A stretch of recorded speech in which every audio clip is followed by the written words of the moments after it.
Hey Hey everyone, everyone, I'm Lisa, I'm Lucy and and we we run run Sticker Sticker Guru. Guru. We are a stationery and sticker shop. We created the Big Plans podcast to share the things we've learned over the past 6 years of running our own business.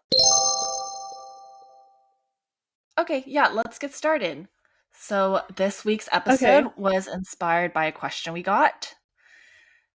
and that question was, have you ever lost money while running your business?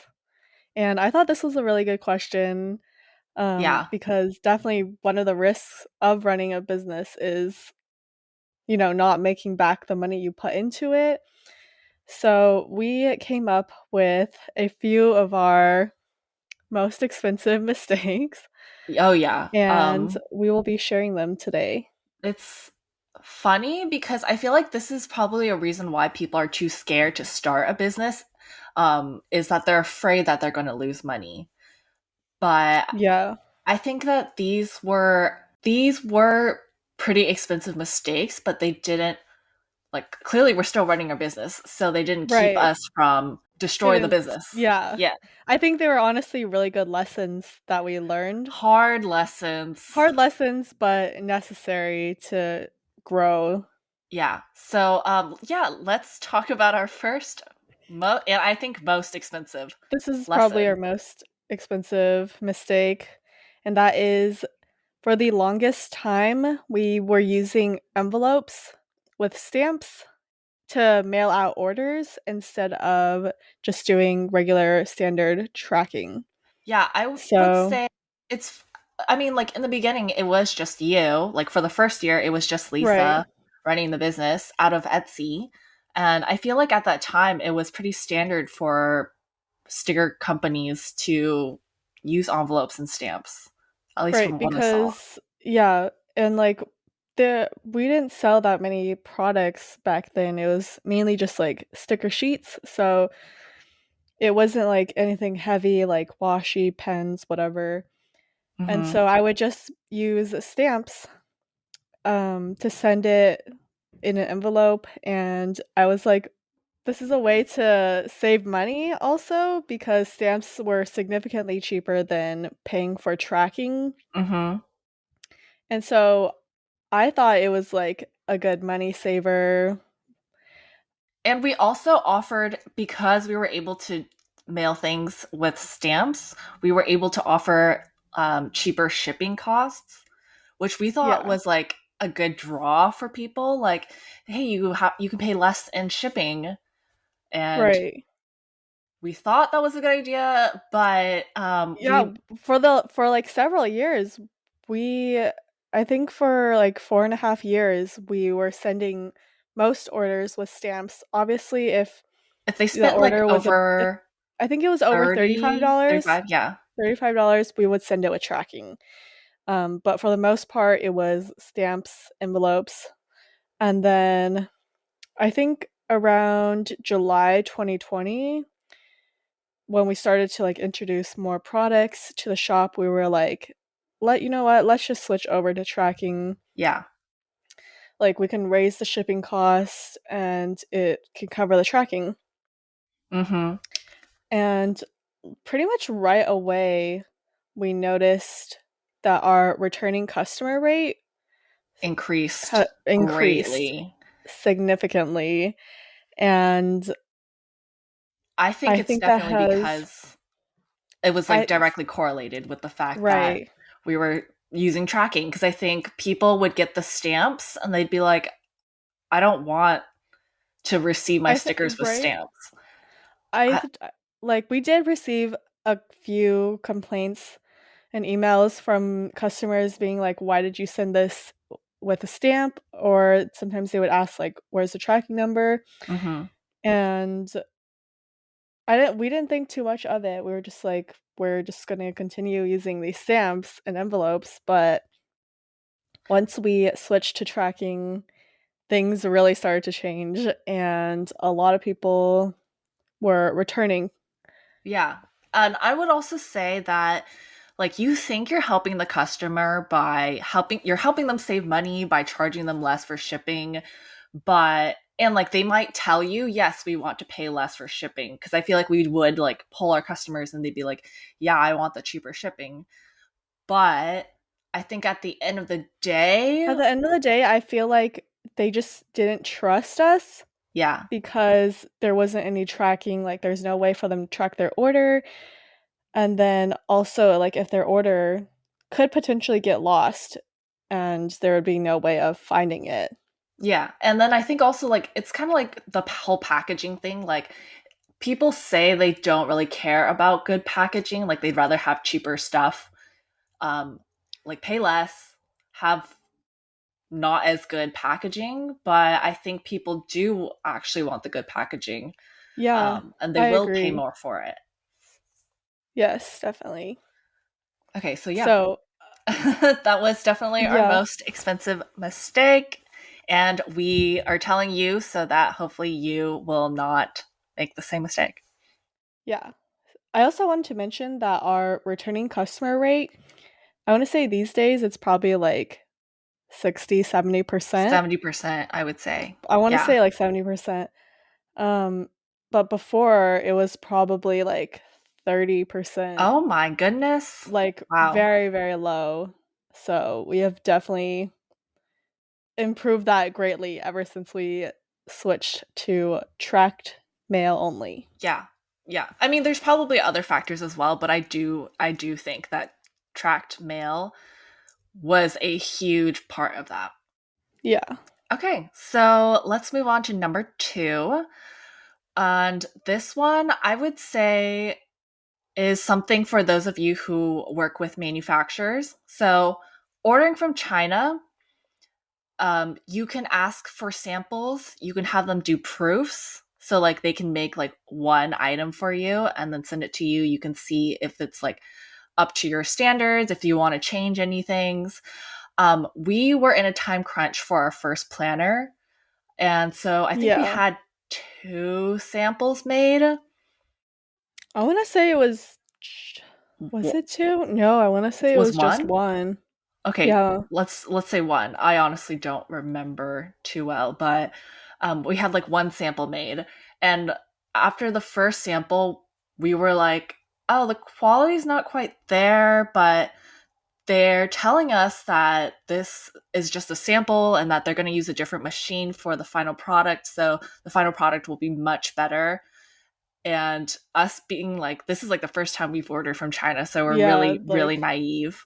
And like we had no idea. Like we just trusted what they said yeah, and which big like we didn't mistake. Do big your mistake. research Do your research, get multiple from samples multiple from manufacturers. multiple manufacturers. Yeah. Um And so we, based on that one sample and their word, we were like, we okay, let's placed yeah, we this placed a huge huge order. order for like a ton of Huge. planners. Yeah. And when we received them, like right away we noticed there were some quality issues. Yeah. Um no, on not all the planners, but like there's definitely a good chunk of planners that we had to mark as misfit and sell for less. Mhm. And we raised our concern, but by that point we had already like paid for everything, Like we already and there received was all there we like was yeah we paid for it, like we received all of it. And something you should know about ordering from manufacturers in China is that they don't like to give refunds. I guess this is probably manufacturers in general, but we, just a disclaimer, we've only worked with manufacturers. Oh, no, no, that's not true, actually. We've worked with manufacturers from the US. And now that I think about it, they have given us refunds. Okay, so scratch all of that. Yes, ordering from manufacturers in China, they They don't like to really give refunds, they don't like to give refunds. Um which I get so because you're paying, like, it is already a very cheap product. They're not making a ton of money um, from your order, so I get it. But that is a lot of money yeah, for you but as to, the buyer it yeah. like sucks if there are issues and they're not willing to give you any money back on it. Yeah, sometimes they might give you credit for your next order, but like, for example, that planner, manufacturer, we were like, we're never ordering from them again. So there would be no Yeah, point in trying to get any store credit from them. right. And then a lot of the times, if they don't offer store credit, they will offer like replacement. Oh, yeah. Yes. Um, I don't know if you guys have ever seen the reels that I posted. This was like last year. I want to say like May or June. It Hmm. was our vellum sticky note page flags. The backing card was not right, Oh my and gosh. I think we Yeah. ordered like I want to say it Thousands. was I yeah, want to say. thousands of page flags and it just no, we had to replace all the backing cards Not only ourselves were the backing cards not printed correctly, but they also mixed up the colors. So yeah, we ended up just having to replace all of them ourselves. Like they sent new backing cards that they had produced, and then we had to go manually through each page flags to and replace the replace backing. the backing, and that There's like took thousands of forever. page flags. So yeah, Yeah, it took us quite some time. yeah, and like they didn't offer us any refund or anything. They're just like, we'll make you the right backing card, and you can fix the problem yourself. Yeah. So I would say definitely when you're ordering from China. Also, Yeah, go ahead. I we had asked them for proofs prior to them for shipping it out, and Oh, you're right, you're like right. the salesperson, they never responded with proofs. They would just sent the tracking, and they're like, it's shipped. Oh Like yeah, we never yeah. saw any proof, even though we requested to You'll see. be able to tell a good manufacturer based on how much information they provide you. Like when they give you proofs, I feel like that is a sign. That's a good sign.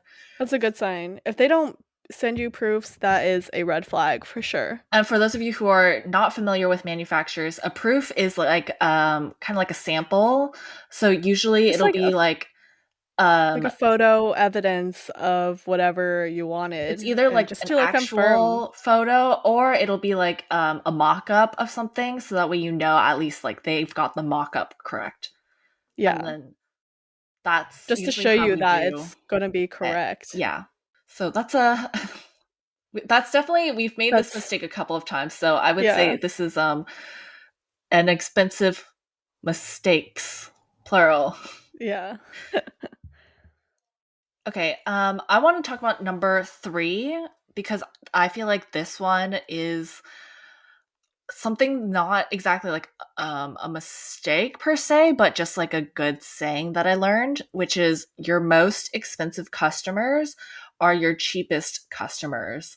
And what I mean by that is we have had times where we've had a customer who would complain about like one sticker that may have had like one flake of foil.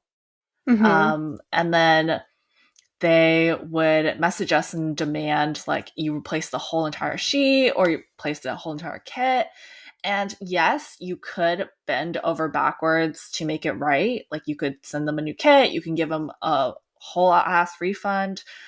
But these customers who are trying to save a cent, they're like the cheapest customers. They're also um, going to end up being your most expensive customers because you spend all this extra time and money trying to make things right for them, and it's not always going to work It's not out. always worth it. Yeah, it's not always worth it. I feel like people have grown up in this with this mindset of the customer's always right I just want to say I feel like that's more of like a boomer or like a Gen X sort of type thing. Yeah, of um mentality. expectation Hmm. where they just automatically assume the customer is always right. And personally, I don't agree with that. I don't think the customer is always right.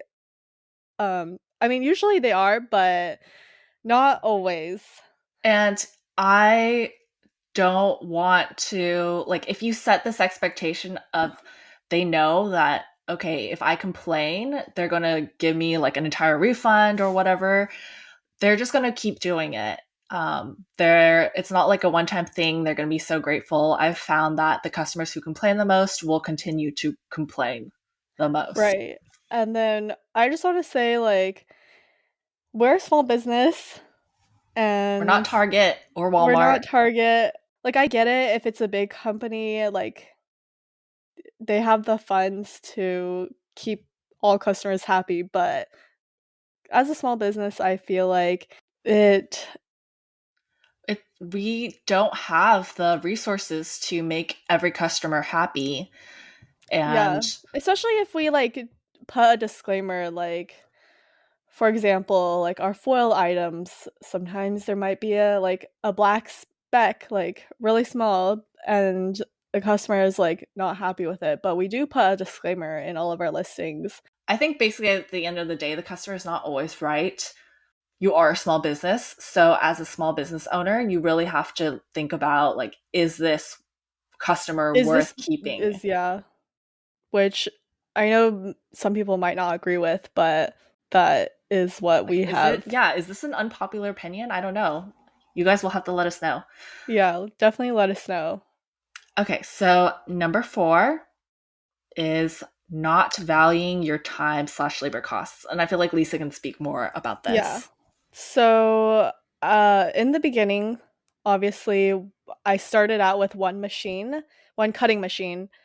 We used the Silhouette Portrait, and I noticed right away that it was kind of taking a long time to cut through stickers and orders with just one machine.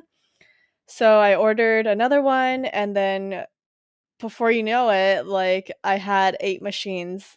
And I just want to say that, like, if you are considering to expand, I highly recommend investing money in equipment. Because honestly, time is money.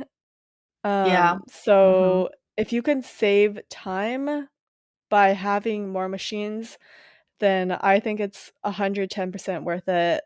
Like, for example, back when we first started our subscription, Hmm. we did not have like a label printer of any sort. Oh So my we gosh. would be printing Yes. out shipping labels with Like just on a regular printer paper. regular printer paper, and then we would have to Cut it. cut it out, and then we would have to like use packaging tape to like pack it to tape it to the package.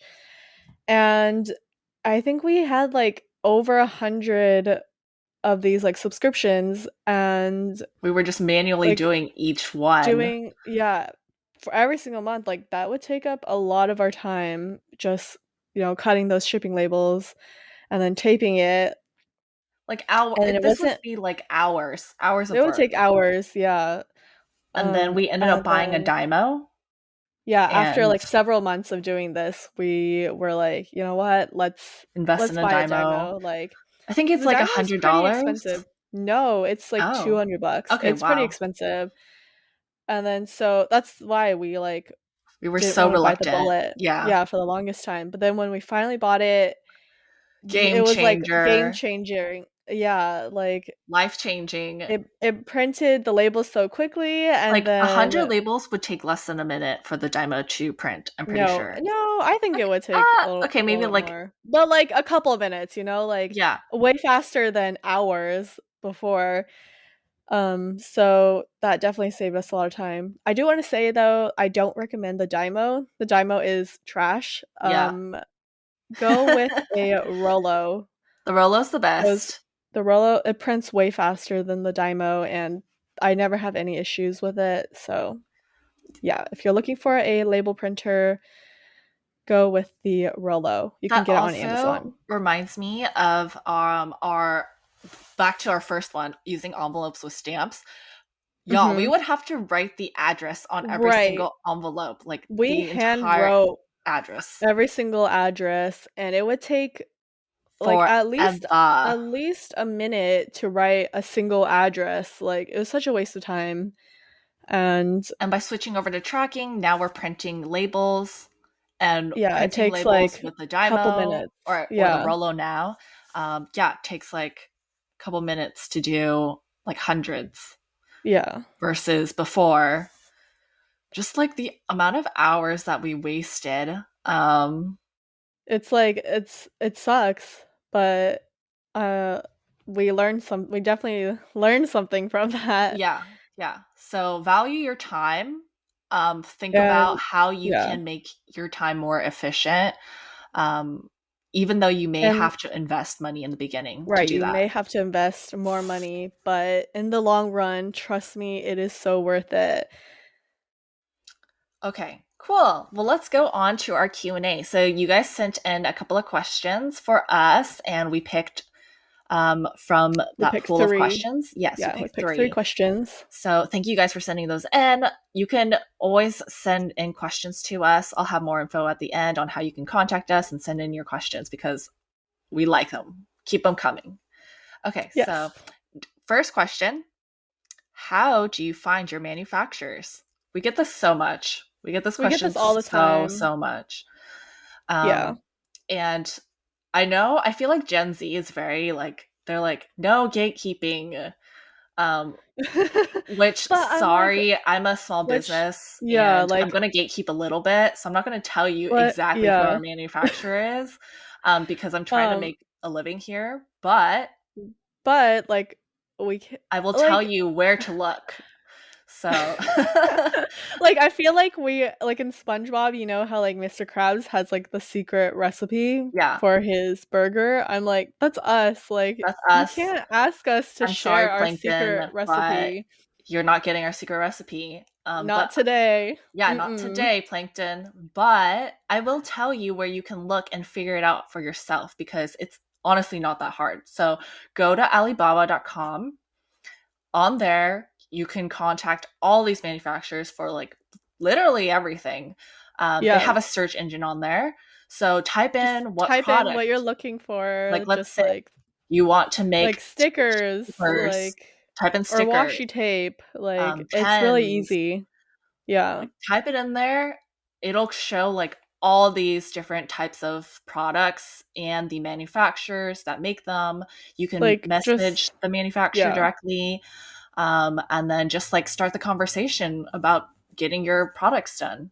So, Yes. And then I also want to mention some questions you should ask them is like what is the MOQ, which is the minimum order quantity? mhm. Definitely that's like the first question we ask them is And can you it'll make this product say, and like what is the yeah, MOQ? it'll like say on the listing as well, but sometimes they have different like what they say on the listing doesn't match up with what they actually have, so just message them and ask anyway.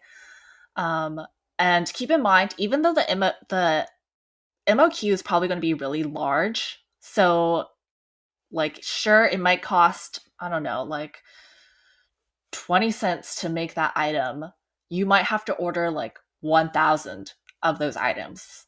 So Yeah, so keep that in mind. And then also, um, while it may be pretty cheap to manufacture, shipping has been increasing like shipping is crazy. so expensive and it makes Shipping me want from to China cry. to the US is very expensive, so also keep that in mind.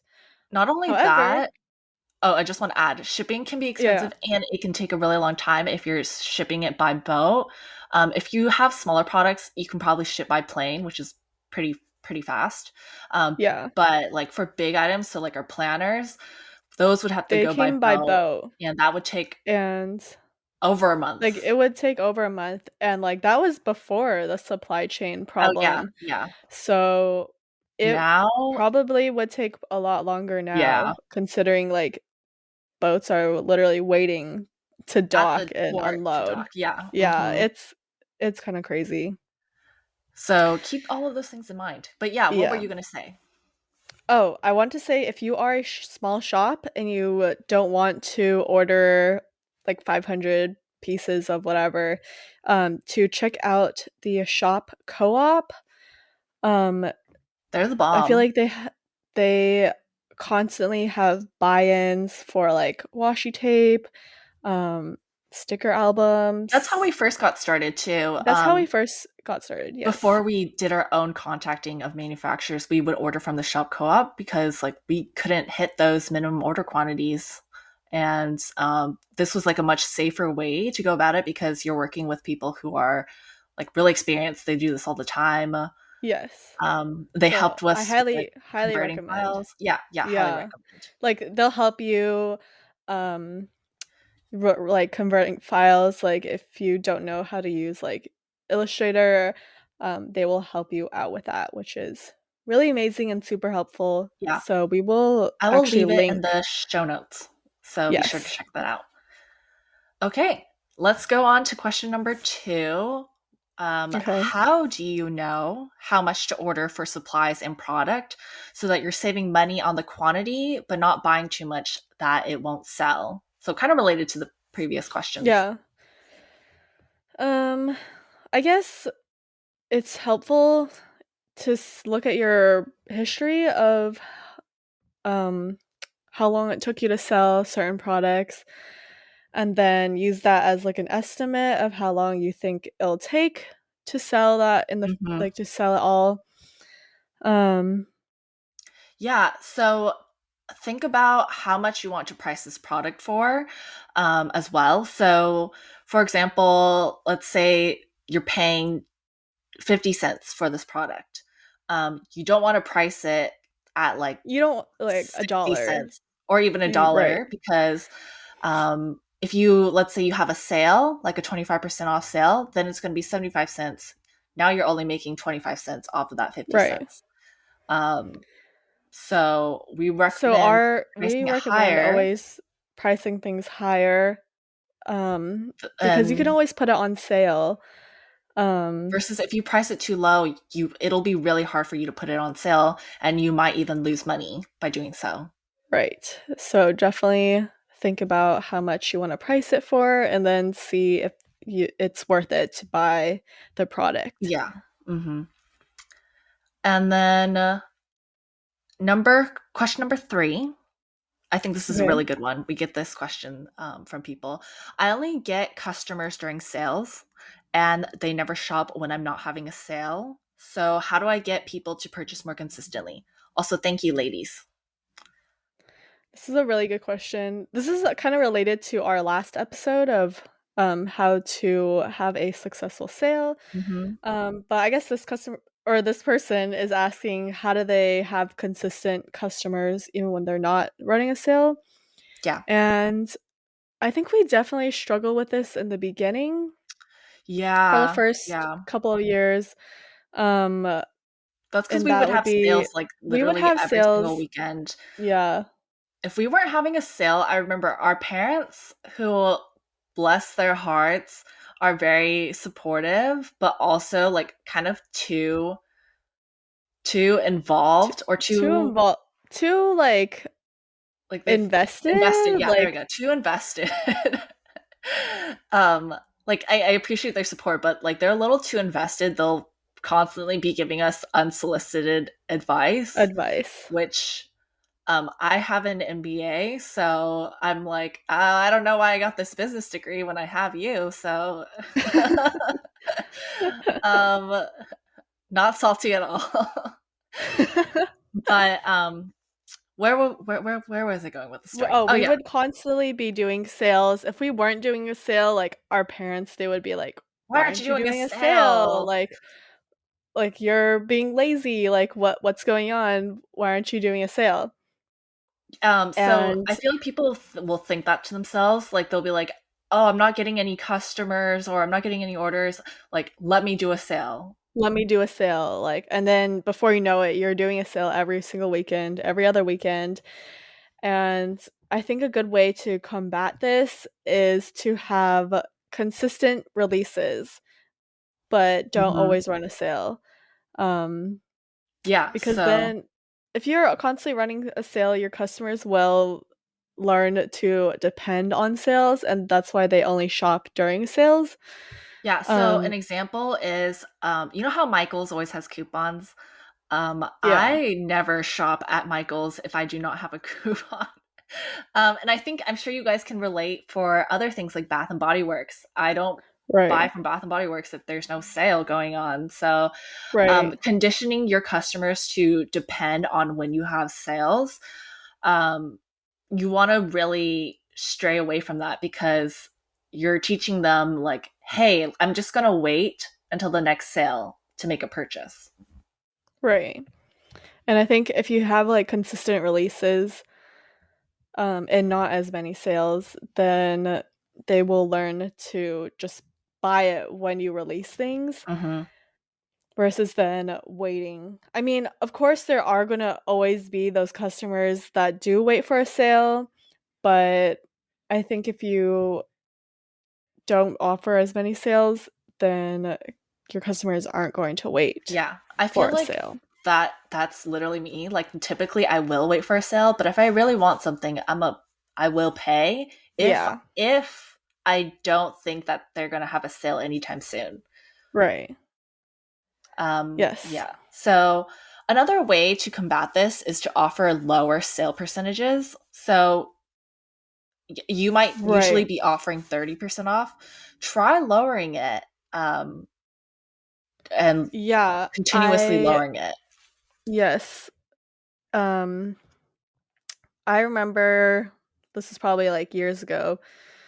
We used to do like 40% off, 35% off, like really high percentages. Hmm. And again, like our customers would only shop during these really high percentages off. And I think just You might get more orders, but at the end of the day, it's not just at the about end the of the order day, number, it's about how much right, money you're making.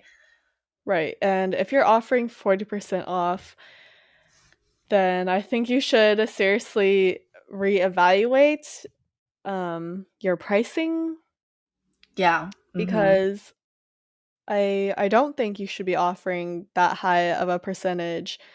I think At least not every weekend. Like yeah, maybe like once a year. But right. but Um yeah. Another but way, oh, go ahead. no, go ahead. I was gonna say another way is to have a minimum purchase amount. So you could offer, let's say, 40%, but like you could have tiered percentages Right. off. So So if you you would like spend, require yeah, them to spend a little bit more in order to reach that. I think yeah. that's definitely a good one. Yeah, getting creative with like how you do your sales.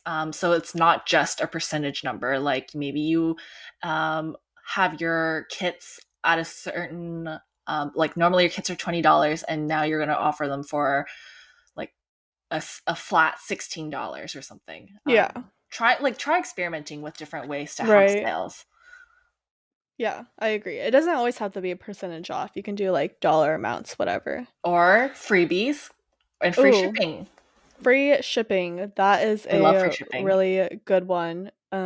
Personally, as a consumer and buyer, I hate paying for shipping. I hate I think it. it's like so annoying when you add something to your cart and you're like ready to buy it, and then you go to the checkout and you realize that shipping is like $11, and then you're like, oh, I don't want this anymore. So I think you don't have to offer free shipping with all orders. I personally I would not wouldn't say recommend every off order. yeah. Yeah. I would not say every order. Definitely have some sort of minimum that they have to reach in order to get the free shipping. I think that has definitely helped increase our average order value is by having a minimum spend amount. Hmm. Yeah, definitely. These are But good yeah, I questions. mean, yeah, Um, yeah. okay, well, I think those are the questions that we wanted to hit this week. Thanks so much for sending those in. That's really I it guess for that is this. yeah, that's it for this episode is our most expensive mistakes. Hope you learned from them. Yes. Please let us know if you've also made any of these mistakes. It would be so fun to have people send in their own personal like stories or anecdotes. I think that Yeah. would be pretty cool. We'll have to think more about that. But yeah, if you guys have anything to share, you can always contact us. Be sure to follow us on Instagram and TikTok at Sticker Guru. You can check out our shop website, stickerguruco.com, You can email us at stickerguruco@gmail.com. and you can watch us on YouTube, youtube.com/stickerguru. Thank you so much for tuning in. See you guys next See you next Friday. Friday. Bye. Bye.